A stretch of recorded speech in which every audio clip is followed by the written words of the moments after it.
The wealthy captain who adores his daughter is a representation of God and a character in our Shakespearean play, as is the headmistress, who is envious of Sarah, her youth and her inner child magic. That's also God.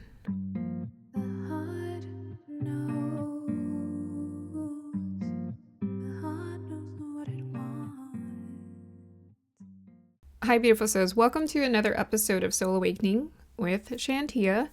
And in this video, we're going to be diving further into the divine child. I've discussed this before. I've talked about patterns and overcoming trauma.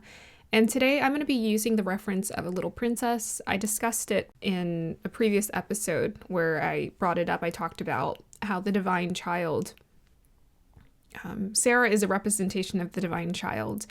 And the experience that she goes through is the journey that we're all called to go through, where we're here to alchemize, when we're here to turn our pain into gold. So today, we're going to be discussing that with more clarity this time, because I was putting the pieces together of remembering the movie, and it's been, I think, decades since I watched that movie. I haven't watched that movie in a long time, but I watched it on repeat when I was a kid.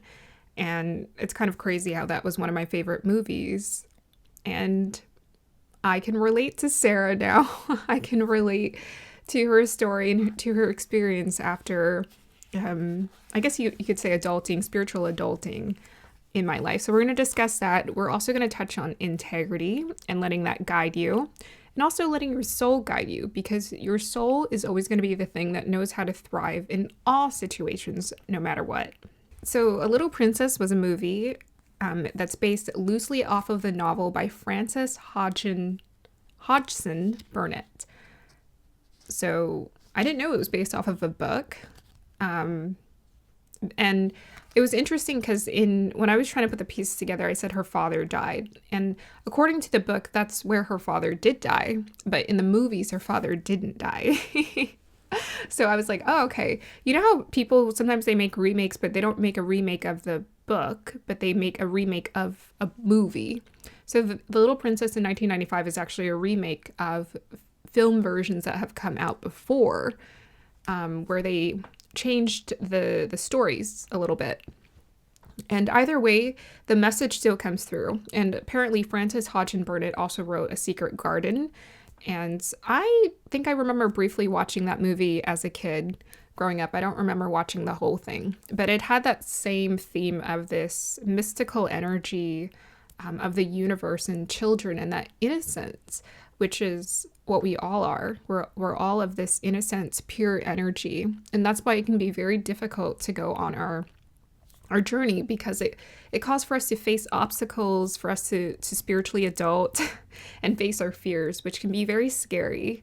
And it really activates the complaining mind. And at times we may become very nostalgic and desire for our childhood again, but it's over. The childhood was once before and it is not anymore. You know, you're maturing and your soul, your spirit, your human self is maturing. So you're having to kind of let go of the naive mentality, but yet maintain the pure essence within you. So Sarah is, in a sense, an heiress, right? She represents the divine child who inherits the kingdom.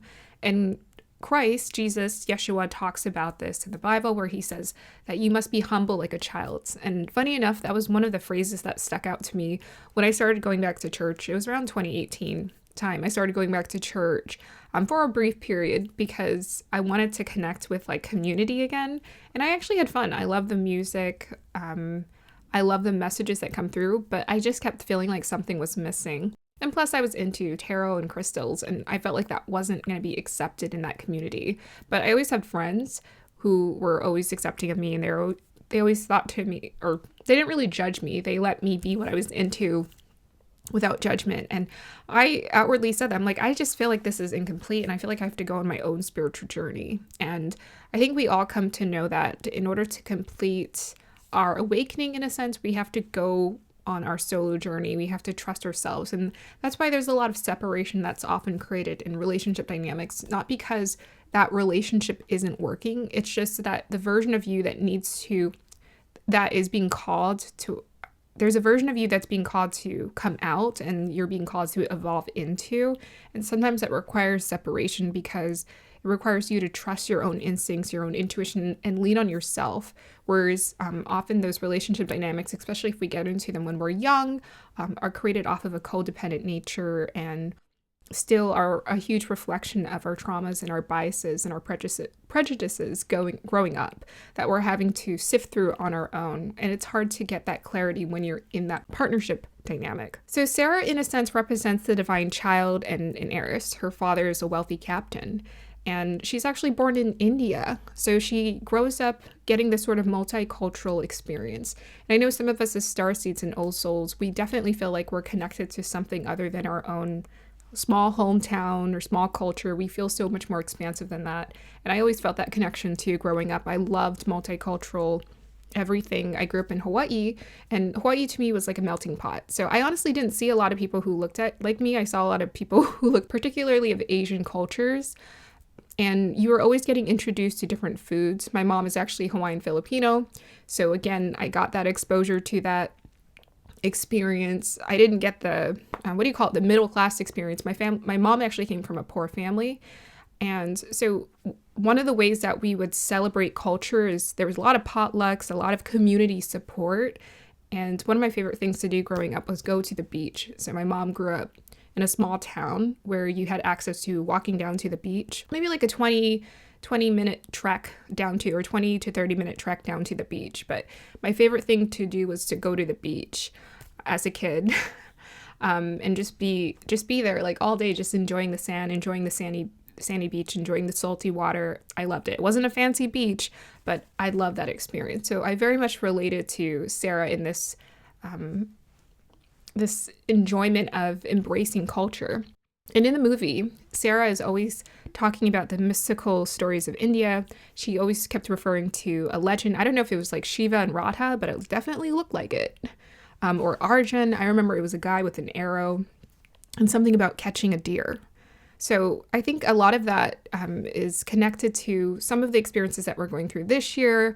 We have some Mrigashira Rohini energy that's being activated this year. Mrigashira is connected to the deer, and there's a new foundation being established with Rohini and Mrigashira, and there's a union that's also happening, which I think there's a feminine and a masculine figure in Sarah's mystical Indian.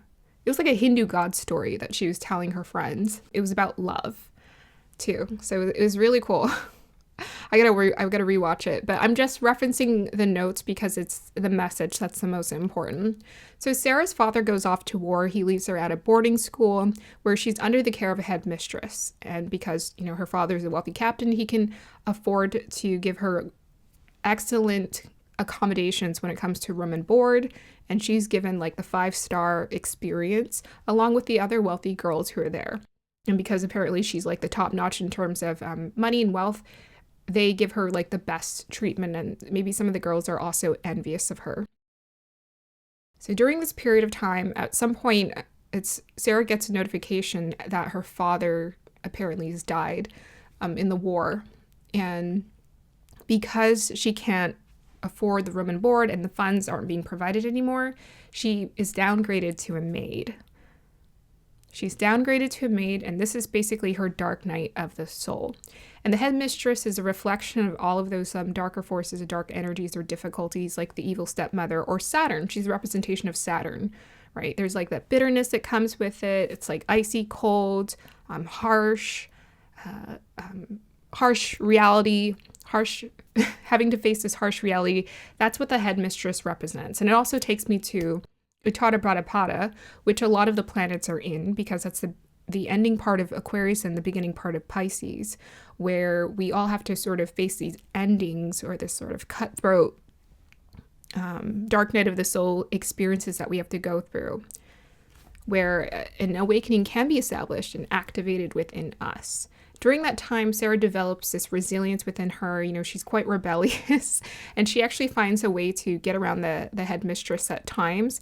But at the same time, she's been downgraded to a maid, and she has to push through with that role, and she comes to embrace it. In fact, she doesn't lose her inner child magic. She doesn't lose the wonder or her free-spirited essence in her, that inner child magic. She never loses it. The headmistress just can't do anything. And Sarah does fight. She's a fighter, and she doesn't care. At some point, she becomes friends with this young girl, the maid. She was the maid there when Sarah entered, but Becky is this young black girl, and together they become best friends, and they support each other during Sarah's difficult trials. Becky's there to support her. And then at some point, her father apparently was not dead. He didn't die in the war, but he lost his memory and he lost his sight temporarily. And he's next door recuperating with a man. He looks like he's of Indian culture, who has like a wrap around his head, and he has a monkey that he carries around him. And this man has sort of mystical energy, and this man is supporting him. And I think this man is a friend of his and also wealthy. At some point, I think he meets Sarah, and he sort of recognizes some sort of kinship in her.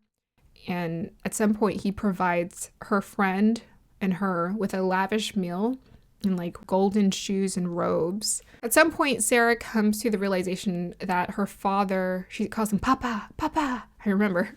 She realizes that her father has been her neighbor, and he doesn't remember her. She goes up to him and hugs him and says, "It's me, it's Sarah. Don't you remember me? It's me." And he doesn't. The headmistress, I don't know what the headmistress was doing, but I remember the headmistress was intent on breaking Sarah's spirit. So she pulls Sarah away from him.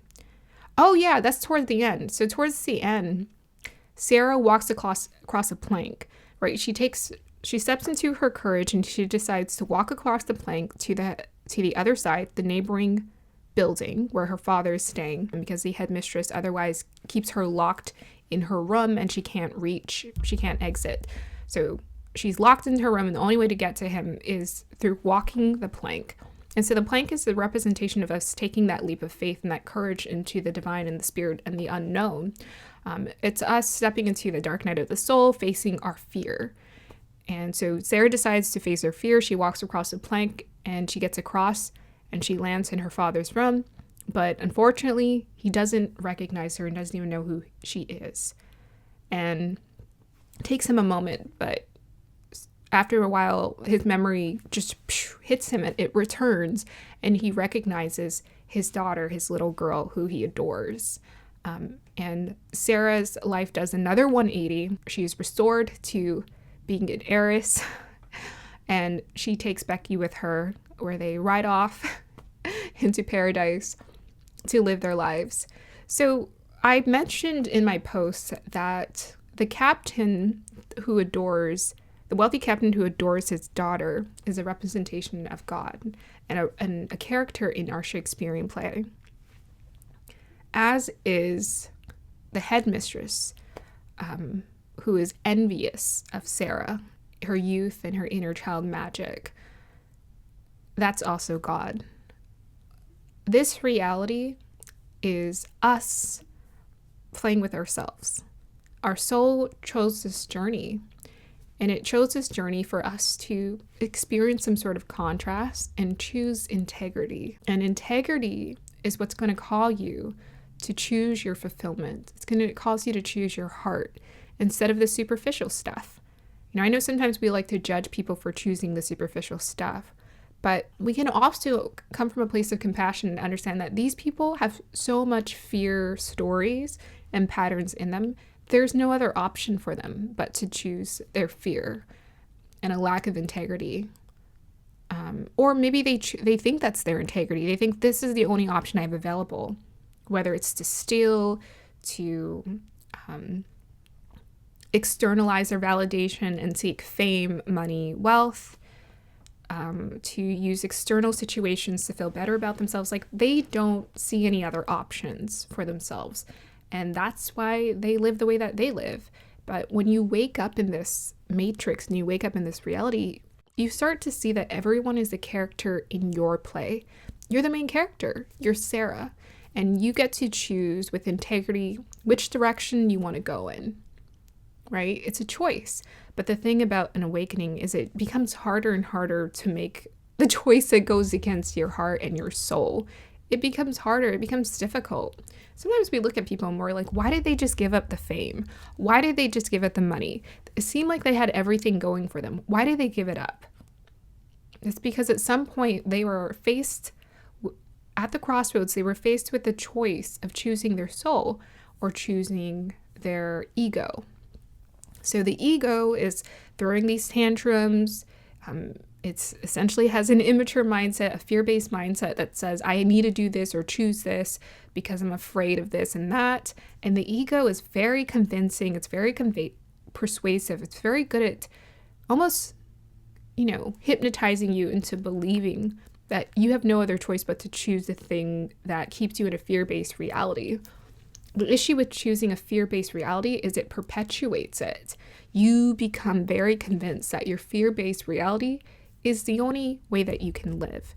When you choose your integrity, your soul, and your heart, you'll start to see that you're continuously taken care of and you're continuously supported. And the only thing that was truly getting in your way was you and believing in yourself and seeing that. That's why I decided to experiment with myself. I decided, with the support of my guides and the divine, I decided to make the choice to not work, to leave a job, and to allow the universe to just support me in any which way it wanted to support me. And it hasn't been easy, but yet I have been supported. And sometimes I question it because I've been told certain things all my life about money and how it works and how it operates. And I'm basically rebelling against all of those systems. And my guides always encourage me to do that. They say, rebel against the system because you're going to find out it only exists in here. It doesn't actually, it's not real. It can't control you. It cannot control you. I'm not breaking any laws here. But the divine law ultimately rules over. And when you follow the divine law, you will be surprised at how you are supported. And you'll realize it's just your reaction and your fear of projections, your fear of things maybe coming true that's been ruling your life this entire time.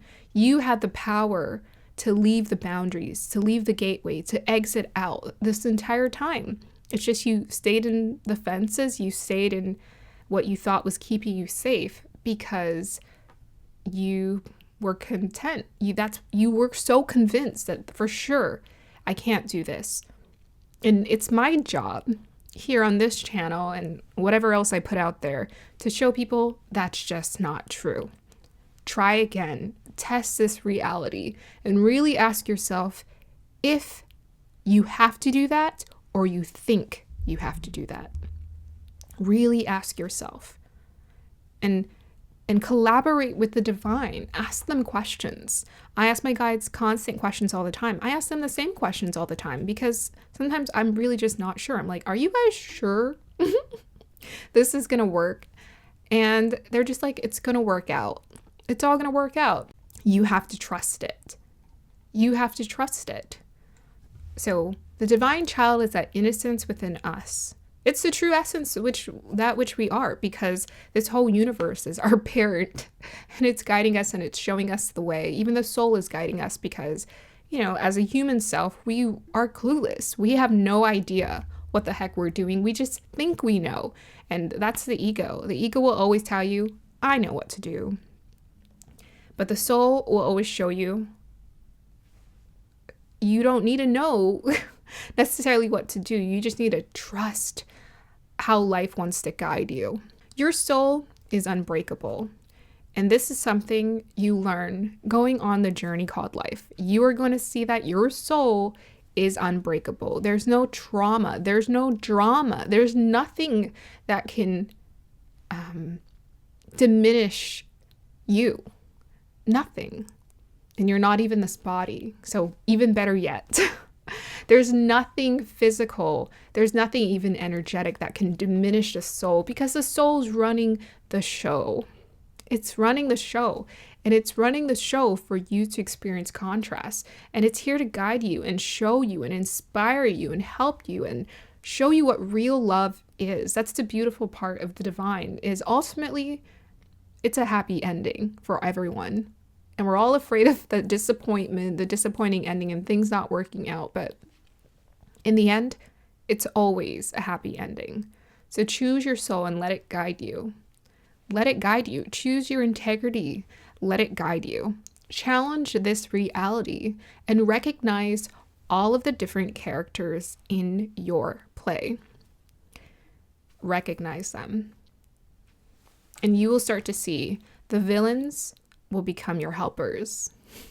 Not necessarily literally, but just in the way that you see them, because you'll realize they're only helping you to test your reality and test your inner spirit and your strength.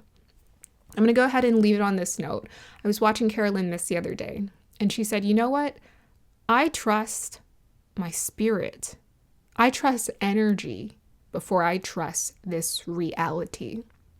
That is why we are on this journey, is to understand, where do we put our trust? Do you trust your soul? Or you trust this illusion that you're living in, that you're dreaming up? Which one do you trust?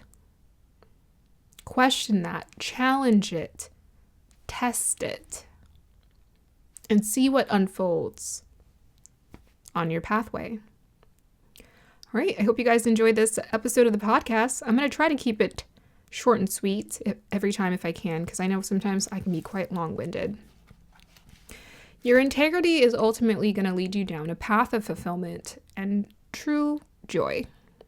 You'll find that you didn't need the money, you didn't need the status, you didn't need the relationship, and you most certainly didn't need the job to feel good about yourself. And boy, is that empowering, to know that you never needed anything, to feel your power, to be fulfilled, and to be happy. But also know that you are a character in this reality, and your birth chart is a huge clue as to where your soul is guiding you and how it wants you to help and contribute in some way. All right. In the next episode, I'm going to be talking about narcissism and just us being, at the center of I know I always say we're the main character, but the main character is also the king and the queen who serves the kingdom. And we're going to be talking about not just being, we've talked about the divine child who inherits the kingdom, which, by the way, the divine child who inherits the kingdom, again, this is going back to this idea of being humble like a child. Being humble like a child. When you become humble like a child, you realize you are taken care of. And there's something so beautiful about that. You can just sort of relax into that energy. And all of that tension and anxiousness that you felt that's been guiding you, that's been leading your energy in your direction in life, starts to fall away.